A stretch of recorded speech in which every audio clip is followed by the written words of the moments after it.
Hey, this is Ryan from Rocket SaaS, and you're listening to the SaaS Marketing Weekly podcast, the show that gives you actionable marketing strategies and campaign ideas to rocket your SaaS business.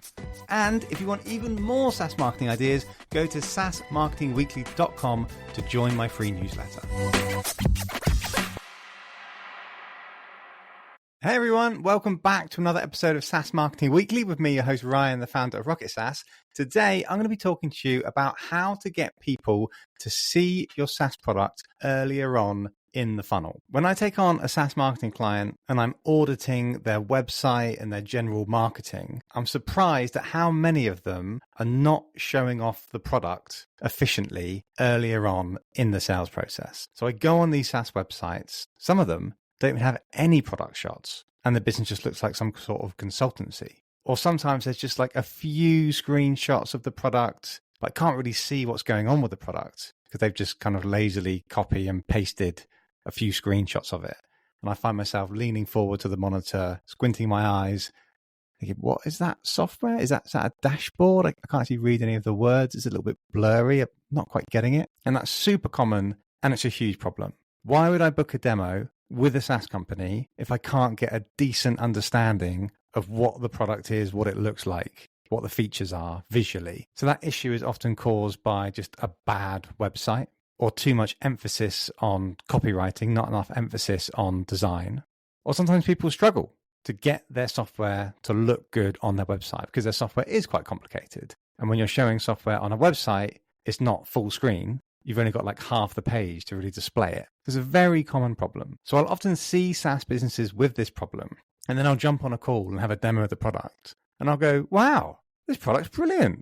It looks great. It's got brilliant UI. It's really easy to use. It's got great features. And I say to them, why is it taking me this long to feel this way and to feel positive about your product? I've had to jump on a call with you. Imagine how powerful it would be for your prospect to have those feelings of, wow, this product looks great at the beginning of the sales cycle, i.e. when they come onto your website, as opposed to waiting until they get onto a sales call, which obviously is a huge hurdle, which most people are not going to do, particularly if they don't think the product looks very good or they don't get the product because it's not being shown very well on your website. So yeah, in this podcast, I'm going to teach you 4 ways that you can get your product to be seen earlier on in the funnel, and done correctly will result in more demos, more free trials. I'm going to give you examples of how Slack have done it brilliantly and how you can implement that too without having a huge budget. Because if you do it right, not only will it get you more sales calls, but people will also arrive to the sales calls already being sold.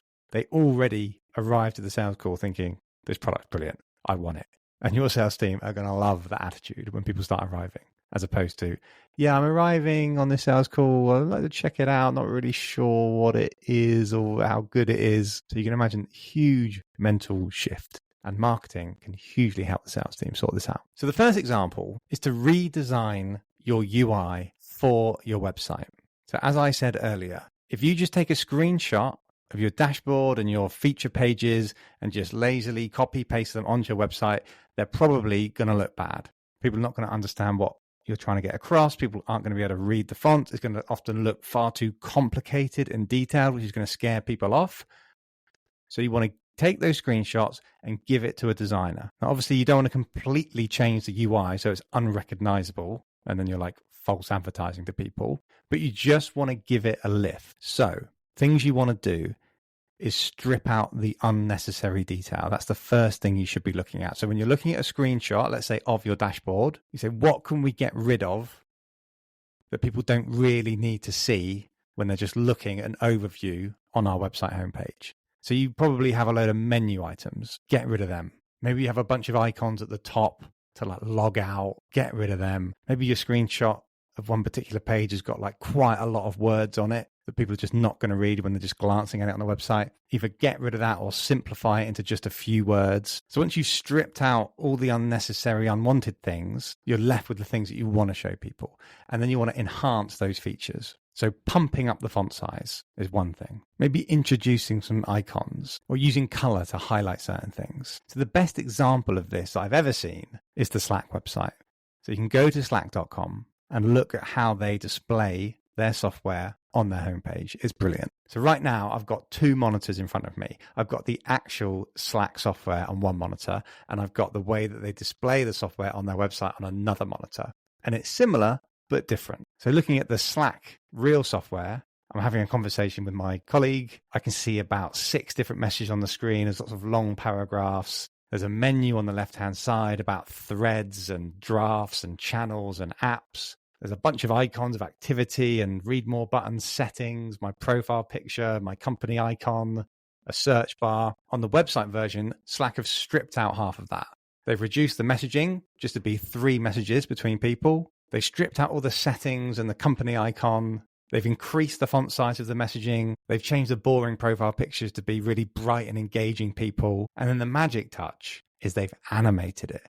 They've created an animating GIF of 2 people having a conversation, starting a video call, sharing some emojis, basically performing an action that Slack does as part of its features. 2 people having a chat, sharing a video. And it's just a brilliant way of coming onto the Slack website and immediately understanding what the software is, what's the main feature, and how it benefits me. Anyone, even a child, would get it in seconds, as opposed to if they had just taken a screenshot of the Slack software, pasted it on their website, it would have taken a fair few seconds to figure out what was going on. And Slack's obviously got a brilliant UI that they spent hundreds of thousands on, but even they have improved it, changed it, given it a shine for their website because they know how powerful it is to get people to understand it visually quicker.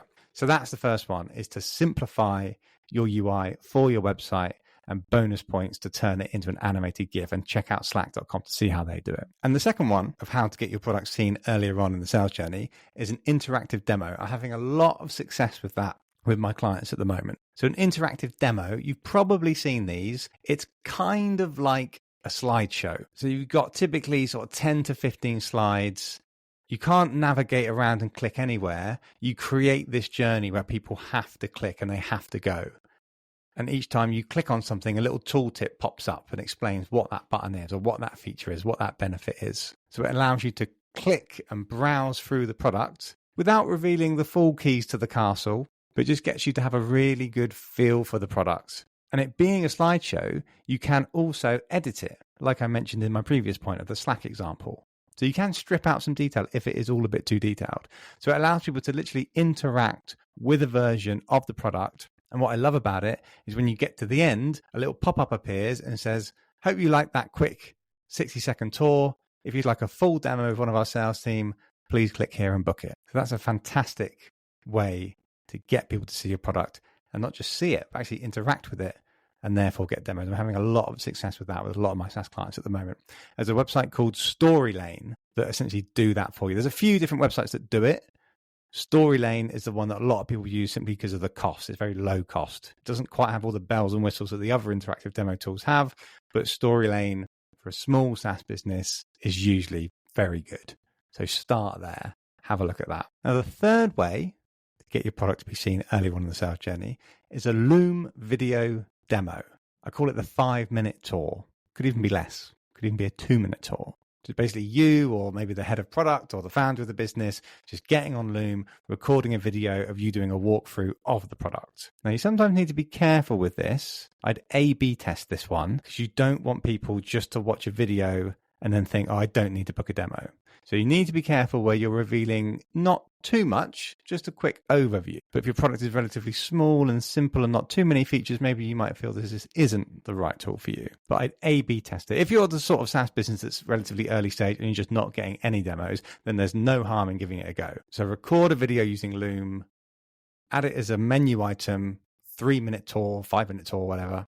People click on it. They watch the video. You could even gate it. I don't personally love gating that sort of thing because I'm into demand generation, but you could if that's the route that you wanted to go down. So that's a really quick way of doing it, and it's free. If it's less than 5 minutes, you can do it for free on Loom. But if you wanted to put a little bit of budget into it, don't think it costs too much. I think it's like $250, something like that. There's a product called Screen Studio. Screen.studio is the website. And it's kind of similar to Loom, but it's got all these cool features where you can like zoom into a product feature, you can highlight certain things, you can zoom out, and it all just looks really smooth and slick. As opposed to if you do it on Loom, it's kind of you scrolling up and down and it can be quite clunky.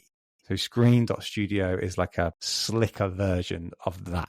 And that's quite cool. I'd check that out. And then the fourth example, the final one, something that I'm sure you've already heard of, possibly tried before, is an explainer video with a voiceover. These can be expensive. I think the typical video agency is going to charge you somewhere between the kind of $4,000 to $6,000 mark. A lot of agencies would quote you way more. Some will quote you way less. You often get what you pay for. But if you've got the budget, they can be incredibly powerful because they're a great way of getting your messaging across. I often find with a lot of SaaS websites, I read the words, I'm not quite getting it. I look at some of the screenshots, think, okay, I think I know what's going on here. Then I play the explainer video, so now I get it.